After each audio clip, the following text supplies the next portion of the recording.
안녕하세요. 금요일 빛단성에 오신 여러분들을 진심으로 환영합니다. 오늘 말씀이 사실 원래 보던 각도보다 조금 다른 각도로 제가 녹음을 한번 해봤는데요. 말씀이 너무 길어서 이렇게 사이드로 하는 것보다 이렇게 길게 하는 게 더 좋을 것 같아서 오늘 한번 그렇게 시도를 해봤습니다. 오늘 우리가 함께 말씀은 사사기 8장 22절부터 35절의 말씀을 우리가 함께 볼 텐데요. 오늘 말씀은 기도원의 마무리까지 포함이 돼서 8장을 우리가 마무리하는 시간이 될 것 같습니다. 만약에 가능한다면 먼저 미리 읽으시고 다시 돌아오셔서 제가 설명을 할 때 함께 말씀을 따라오면 더욱더 도움이 될 거라고 생각을 합니다. 시작하기 전에 제가 기도하고 시작하겠습니다. 하나님, 기도원 통해서 우리가 무엇을 더욱더 알 수 있는지 하나님께서 우리에게 오늘 알려주시고 그것을 인하여서 우리가 우리의 일상 가운데서 어떠한 변화가 있어야 되는지 우리가 잘 이해해서 그것들을 실행할 수 있는 그리스도인이 될 수 있게 오늘 이 시간에 우리와 함께하여 주시옵소서. 모든 말씀 살아계신 예수님의 이름으로 간절히 기도드립니다. 아멘. 오늘 우리가 함께 말씀은 사사기 8장 22절부터 35절 8장 마지막까지 함께 읽도록 하겠습니다. 드디어 기드온이 미디안 왕 세바와 살문나를 죽였습니다. 그 이후에 바로 나오는 말씀이 오늘 말씀인데요. 이스라엘 백성은 기드온에게 본인이 이스라엘 백성의 왕이 되어달라고 이야기를 합니다. 이렇게 나와 있죠. 장군께서 우리를 다스리시고 대들 이어 아들과 손자가 우리를 다스리게 하여 주시옵소서. 이렇게 큰 요청을 합니다.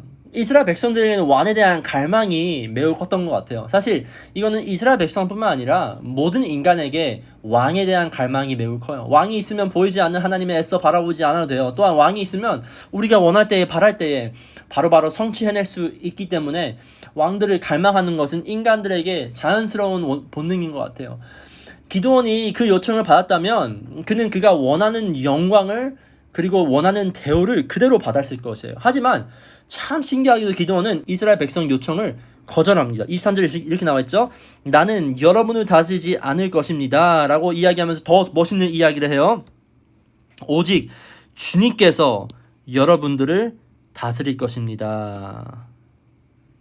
기드온은 참 멋있는 말을 해요. 이것을 보면 우리는 이렇게 생각할 수 있어요. 드디어 기드온이 정신을 차렸구나. 기드온이 이제야 하나님을 다시 한번 더 기억하려고 애를 쓰는 것 같구나 라고 우리는 착각할 수 있어요. 기드온이 정말로 정신을 차렸는지 우리가 사실 이 다음의 구절의 기드온의 행동을 통해서 우리가 그것을 판단할 수 있어요. 그리고 아쉽게도 기드온은 그 다음 구절에 바로 이스라엘 백성에게 참 희한한 요청을 하는데요. 그것이 무엇인지 함께 보겠습니다. 기드온은 말을 계속했다. 여러분에게 한 가지 청이 있습니다. 각 사람이 얻은 전리품 가운데서 귀걸이 하나씩 나에게 주십시오. 미디안 군인 이스마엘 사람들이므로 모두 긴 귀걸이를 달고 있었다. 그들은 기꺼이 드리겠습니다 하고 말하면서 겉옷을 퍼고 저마다 전리품 가운데서 귀걸이 하나씩을 거기에 던졌다. 그의 요청으로 들어온 금 귀걸이는 무게가 1700세겔이나 되었다. 그 밖에도 초승달 모양의 장식품과 폐물들이 미디안 왕들이 입었던 자주색 옷과 낙타의 목에 걸었던 사슬이었다. 여기까지 읽을게요.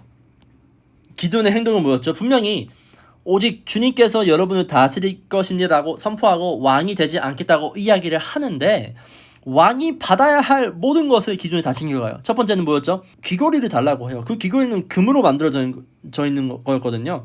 그 금으로 만들어져 있는 귀걸이를 모아보니 금의 무게가 1700세겔이나 되었다고 이야기를 해요.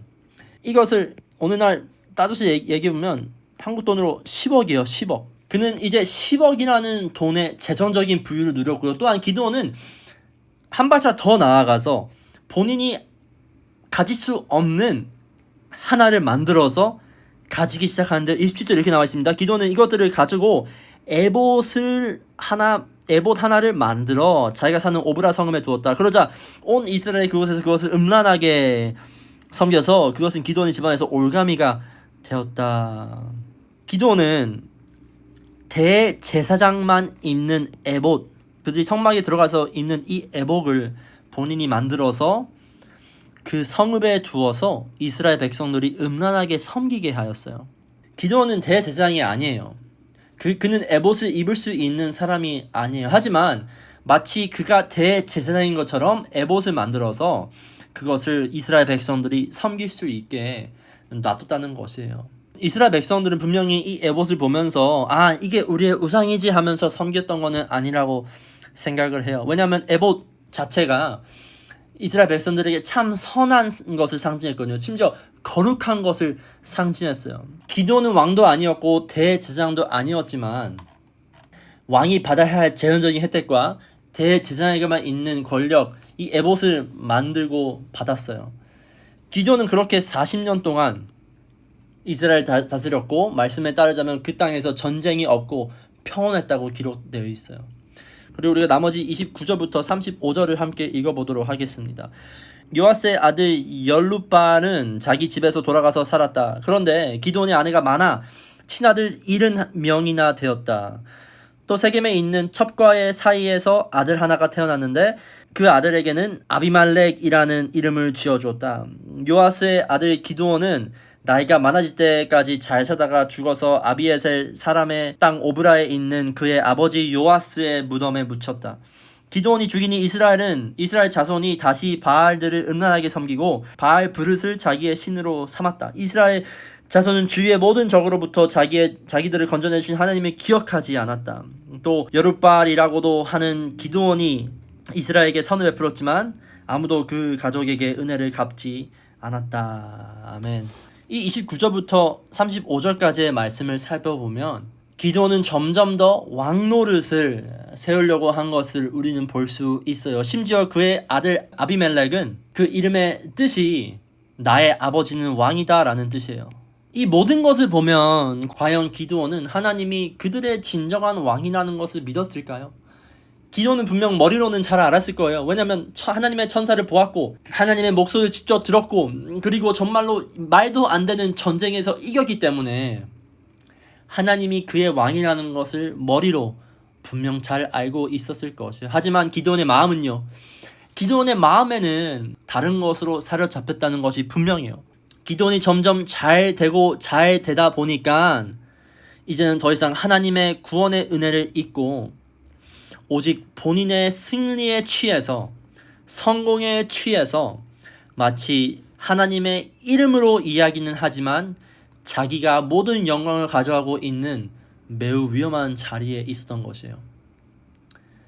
그는 하나님의 교리의 지적을 잘 알았기 때문에 어떠한 상황이든 어떠한 질문에서든 누가 보기에 멋있는 대답, 아까 얘기한 것처럼 오직 주님께서 여러분을 다스릴 것입니다 라는 멋있는 대답을 할 수 있었어요. 하지만 희미한 우상으로 둘러싸운 삶을 살아왔던 것이에요.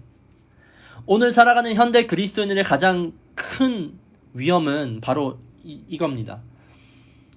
요즘은 기본적인 기독교 교리와 가르침은 신학을 나온 사람 아니라 모든 사람들이 쉽게 접할 수 있어요. 그렇기 때문에 우리가 필요할 때에 따라서 겉으로는 참된 그리스도인답게 말하고 살아갈 수 있어요. 그리고 나의 갖춰진 이미지를 잘 사용해서 너무나도 쉽게 내가 원하는 영광을 나에게 돌릴 수 있는 위험한 세계에서 우리가 살아가고 있다는 것이에요. 오늘 사사기 8장 말씀을 읽으면서 우리는 한 가지 꼭 알아야 돼요. 성공을 할 때에 우리는 하나님을 점점 잊을 수 있는 확률이 매우 커요.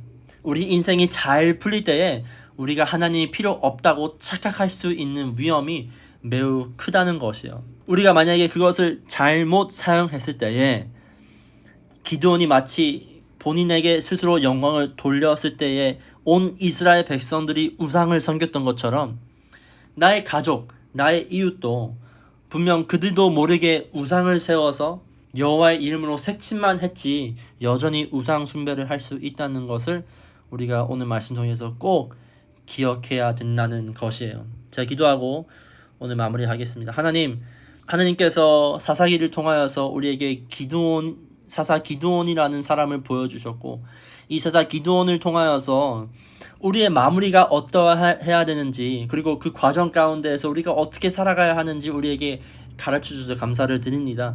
우리가 오늘 읽은 말씀을 잘 이해할 수 있게 주님께서 인도하여 주시고 오늘 말씀에 나온 기도원처럼 겉으로는 멋있는 말, 겉으로는 맞는 말만 하면서 내 마음 가운데는 여전히 나의 욕망과 나의 욕심으로 살아가는 사람이 되지 않게 우리를 계속적으로 훈련시켜 주시고 우리를 낮추게 하여 주시고 우리를 다시 한 번 더 더욱더 깨닫게 하여 주셔서 우리의 삶의 어떠한 여정 가운데서도 하나님이 기억하면서 살아갈 수 있는 사람 될 수 있게 주님께서 인도하여 주시옵소서. 이 모든 말씀 살아계신 예수님의 이름으로 기도드립니다. 아멘.